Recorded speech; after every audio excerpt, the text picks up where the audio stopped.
오늘 저희들 함께 보실 하나님 말씀은 사도행전 27장 20절에서 26절입니다. 그 항구가 겨울을 지내기에 불편하므로 거기서 떠나 아무쪼록 베닉스에 가서 겨울을 지내자 하는 자가 더 많으니 베닉스는 그레데 항구라. 한쪽은 서남을 한쪽은 서북을 향하였더라.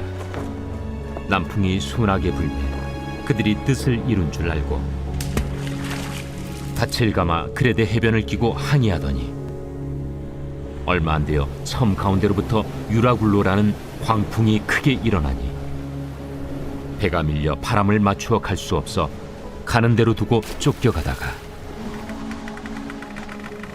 가우다라는 작은 섬 아래로 지나 간신히 거루를 잡아 끌어올리고 줄을 가지고 선체를 둘러감고 수르디스에 걸릴까 두려워하여 연장을 내리고 그냥 쫓겨가더니 우리가 풍랑으로 심히 애쓰다 이튿날 사공들이 짐을 바다에 풀어버리고 사흘째 되는 날에 배의 기구를 그들의 손으로 내버리니라. 여러 날 동안 해도 별도 보이지 아니하고 큰 풍랑이 그대로 있음에 구원의 여망마저 없어졌더라. 유라굴라 강풍 가운데서도 바울은 하나님이 자신을 지켜주실 것이라는 확신이 있었습니다.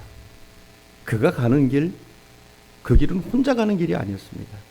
하나님의 성령이 그와 함께 동행하셨고 주의 천사들이 그와 함께 동행했습니다. 그렇기 때문에 그 엄청난 사역을 바울은 감당할 수가 있었던 겁니다. 특별히 오늘 본문에도 본문을 우리가 살펴보면 노마로 가는 그 길이 순탄하지만은 않았습니다. 유라굴라 강풍을 만나서 배가 파선 직전까지 놓였습니다. 모든 사람이 다 죽을 수밖에 없었습니다. 본문 20절에 보면 그때 상황을 우리에게 간단하게 말해주고 있습니다. 한번 볼까요? 20절입니다. 여러 날 동안 해도 별도 보이지 아니하고 큰 풍랑이 그대로 있음에 구원의 여망마저 없어졌더라. 그 배에 탄 사람들은 바울을 포함해서 276명이었습니다. 이들에게 아무 소망이 없었습니다. 절망 가운데 빠져서 죽은 목숨과 같았습니다. 그들은 바다 한가운데서 14일 동안이나 아무것도 먹지 못하고 햇빛과 별빛도 보지 못한 채 아무런 소망이 없는 가운데서도 죽음의 파도와 싸워야 했습니다. 한마디로 삶의 큰 위기를 당한 겁니다. 옛날에는 먹을 것이 없어서 삶의 위기였는데 요즘은 어떻습니까? 너무 먹어서 삶의 위기라고 합니다. 너무 먹으니까 비만이 되고 당뇨병도 걸리고 고혈압도 걸리고 심장병도 걸리는 겁니다. 최근에 미국에서 먹기 시합을 했었습니다. 그런데 38살 먹은 한인 여성이 미국 사람들을 제치고 1등을 했습니다. 얼마나 많이 먹었느냐? 대형 랍스터 38마리, 삶은 계란 68개, 그리고 엑스트라 라지 사이즈 피자를 6판을 혼자 먹고 1등을 했답니다. 여러분, 이게 어디 사람입니까? 저는 먹기 시합하는 사람만큼 미련한 사람이 없는 것 같아요. 너무 먹는 것을 탐하는 것도 문제가 있습니다.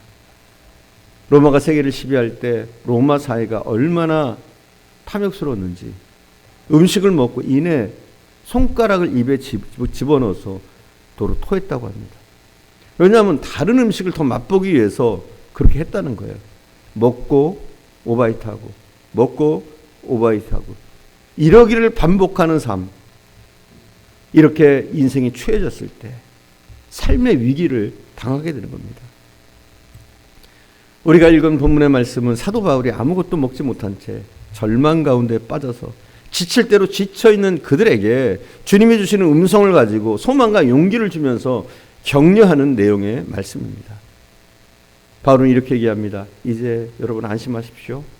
여러분 중에 그 누구도 생명을 잃지 않을 겁니다. 배만 부서질 겁니다. 어젯밤 내가 섬기는 그 하나님이 내게 말씀하셨습니다. 바울아, 두려워하지 말아라. 너는 로마 황제 앞에 서야 한다. 그리고 하나님께서 나와 함께 항해하는 사람들을 다 저에게 주셨습니다. 그러므로 여러분, 실망하지 말고 용기를 잃지 마십시오. 나는 내게 말씀하신 하나님을 믿습니다. 하나님이 나에게 말씀하신 것은 반드시 이루어질 것입니다. 이렇게 말하고 있습니다. 본문 22절입니다. 내가 너희를 권하노니 이제는 안심하라. 너희 중 아무도 생명에는 아무런 손상이 없겠고 오직 배뿐이라. 우리가 이 세상에 실수하고 실패하며 비록 인생의 배가 부서진다고 하더라도 우리의 생명은 하나님께서 붙들어 주시는 줄 믿으시기 바랍니다. 어려움에 닥치고 위기에 처해 있을 때 오히려 그때 더 예수 그리스도를 더 의지하시고 믿으십시오. 그러면 여러분의 인생은 망하지 않고 살 길이 열리며 여러분의 자녀와 여러분의 가정이 구원을 얻게 되는 겁니다. 누구나 한 번쯤 도저히 어떻게 할 수 없다는 삶의 위기를 당합니다. 이제 끝났다. 더 이상 길이 없다. 속수무책이다. 낭패다. 희망이 없다. 이제는 오직 좌절과 절망뿐이다. 이것이 나의 한계다. 우리는 살면서 이러한 것들을 경험할 때가 있습니다. 이때 우리는 어떻게 해야 될까요? 가슴을 칠까요? 눈물을 흘릴까요? 주저앉아서 술로 마음을 달랠까요? 어떻게 해야 됩니까? 이러한 상황 속에서도 우리는 오직 하나님을 바라봐야 하는 겁니다. 하나님께서는 이 세상을 물로 심판하실 때 노아에게 배를 만들게 하셨습니다. 그리고 그 배는 창문이 위에 있었습니다. 위에만 창문이 있었습니다. 그래서 온 천지가 물로 변할 때 노아는 하늘로 향한 창문을 열고 하나님을 바라볼 수가 있었습니다. 세상은 홍수가 나고 난리가 났을 텐데도 하늘을 바라보니까 오히려 믿음을 지킬 수 있었고 오히려 용기를 가질 수 있었고 하나님의 구원하심을 바라볼 수가 있었습니다. 우리가 인생의 풍랑을 당할 때 옆으로 향한 창문을 열고 밀려오는 풍랑을 바라보면 낭망할 수밖에 없습니다. 그러므로 우리는 위기를 맞았을 때 하늘로 향한 창문, 그 창문을 향해서 오직 하나님만 바라보고 의지하시기를 바랍니다. 그러면 승리할 수 있습니다. 그런데 중요한 것은 하나님은 예수 믿는 사람들의 삶 속에 풍랑이 없을 것이라고 말씀하시지 않으셨습니다. 우리의 삶 속에 풍랑이 없을 것이다. 이건 착각입니다. 분명 우리의 삶 속에도 풍랑이 있습니다. 그러나 우리는 두려워할 필요가 없습니다. 왜요? 내가 너와 함께 하겠다. 우리 하나님이, 우리 예수님이 말씀하셨습니다. 바울 곁에 오신 하나님이 이렇게 말씀하셨습니다. 바울아, 두려워하지 말아라.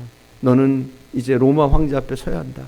그리고 하나님께서 너와 함께한 사람들을 다 너에게 주셨다.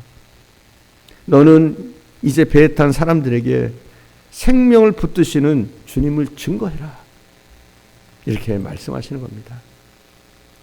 우리는 고난의 때, 삶의 위기 때 우리와 함께 하시며 우리를 붙들어 주시는 주님을 바라봐야 합니다. 그리고 그 속에 그 어려움 가운데, 그 환경 가운데, 그 고통 가운데 하나님의 뜻을 발견해야 합니다. 사도 바울은 그 풍랑 가운데서도 자신과 함께하면서 자신을 이끌어 주시는 하나님을 발견했습니다. 너는 이제 로마 황제 앞에 서야 한다. 그리고 너를 포함해 이 배에 탄 276명 다 너에게 주겠다. 여러분, 사명이 있는 자는 죽지 않습니다. 바울은 확실한 이 사명감으로 그 어려움을 누구보다 쉽게 이겨낼 수가 있습니다. 우리가 어려움에 처하고 삶의 위기를 당할 때 우리에게 해야 할 일을 주시고 사명을 주시는 말씀보다 더 힘있고 용기를 주는 말씀은 없습니다. 사랑하는 여러분, 저와 여러분에게도 사명이 있습니다.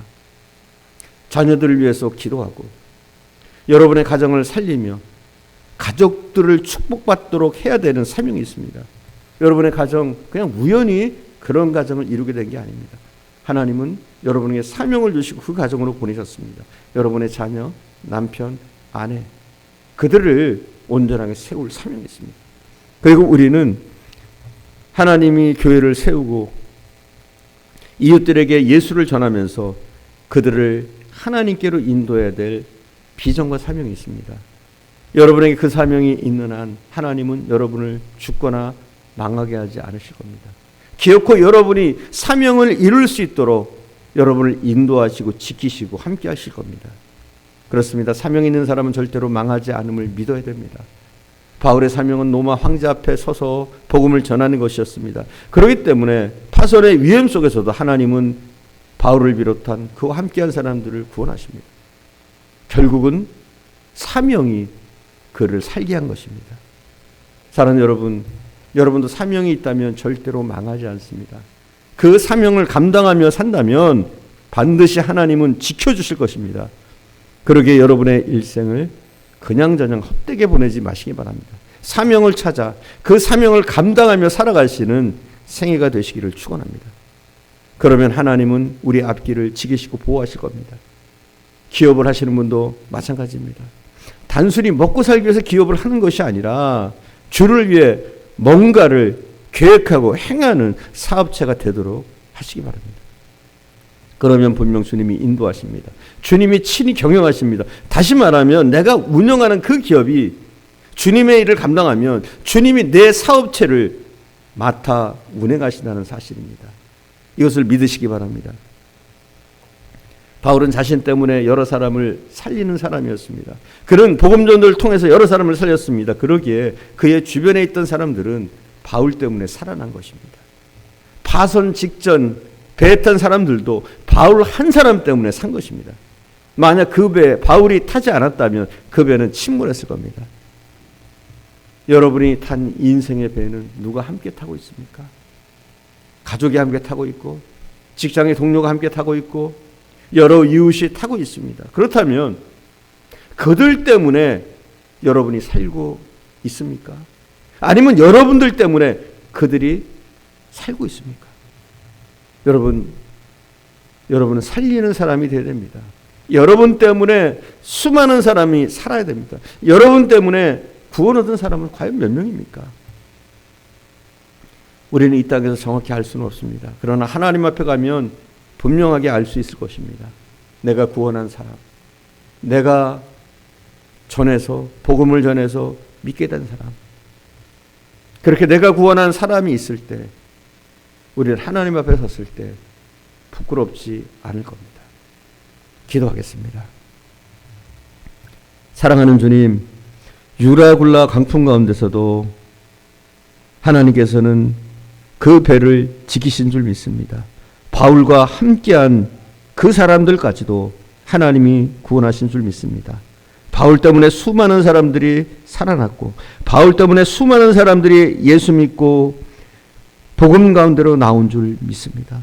사랑하는 주님, 나 때문에 누가 과연 살아났는지를 우리가 한번 돌아보게 하시고 이제는 살리는 삶, 나 때문에 이웃이 살고 나 때문에 직장 동료가 살고 나 때문에 가정이 사는 그러한 삶을 살아갈 수 있도록 주님 인도하옵소서.